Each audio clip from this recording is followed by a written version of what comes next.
আসসালামু আলাইকুম এভরিওয়ান।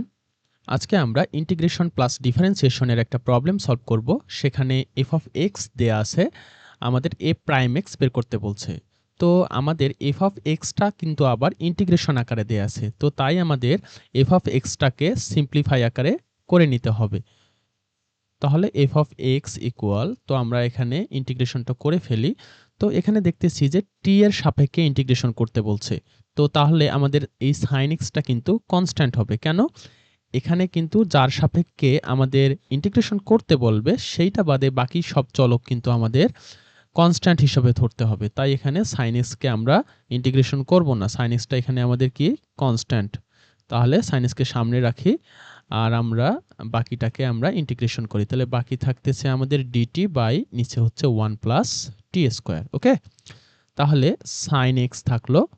আমরা এই যে ডিটি বাই 1 প্লাস টি স্কোয়ারকে আমরা কিন্তু লিখতে পারি ট্যান ইনভার্স টি লিখতে পারি। হ্যাঁ, ট্যান ইনভার্স লিখতে পারি টি, কারণ আমরা একটা ফর্মুলা পড়ছিলাম, যে ফর্মুলাটা ছিল এরকম, ইন্টিগ্রেশন অফ, আমাদের এখানে ছিল এরকম,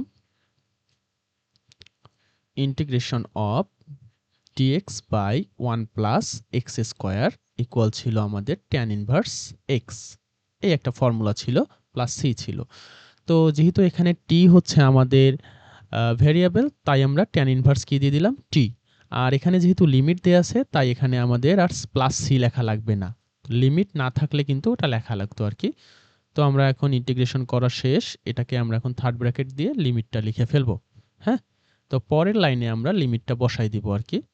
তো সাইন এক্স রাখলাম, তো ট্যান ইনভার্স টি, তাহলে একবার টি এর জায়গায় একবার 1 বসাবো আর একবার -1 বসাবো। হ্যাঁ, আর মাঝে আমরা মাইনাস চিহ্ন দিব। তাহলে ট্যান ইনভার্স হচ্ছে 1 মাইনাস ট্যান ইনভার্স -1, আর এটাকে আমরা সেকেন্ড ব্র্যাকেট দিয়ে রাখবো।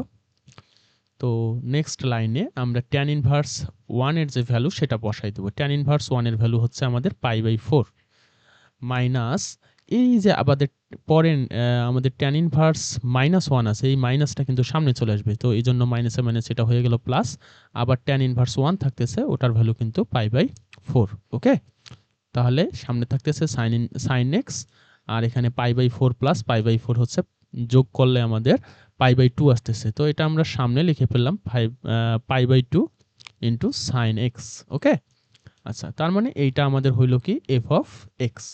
তো আমাদের এফ অফ এক্সটা এখন কিন্তু সিম্পলিফাইড হয়ে গেল। হ্যাঁ, ছোট আকারে করে ফেললাম।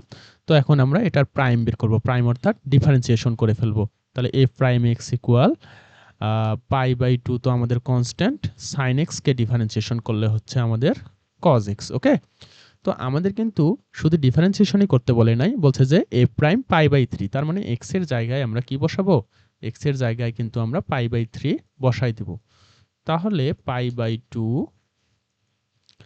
cos π/3, এক্স এর জায়গায় π/3, তাহলে আমাদের ভ্যালু আসতেছে cos π/3 এর ভ্যালু হচ্ছে আমাদের হাফ। হ্যাঁ, তাহলে পাই আর 2 হচ্ছে 4, তাহলে আমাদের আনসার আসতেছে এ প্রাইম π/3 ইকুয়াল আসতেছে আমাদের π/4। এটাই হচ্ছে আমাদের আনসার। তো আশা করি বুঝতে পারছি।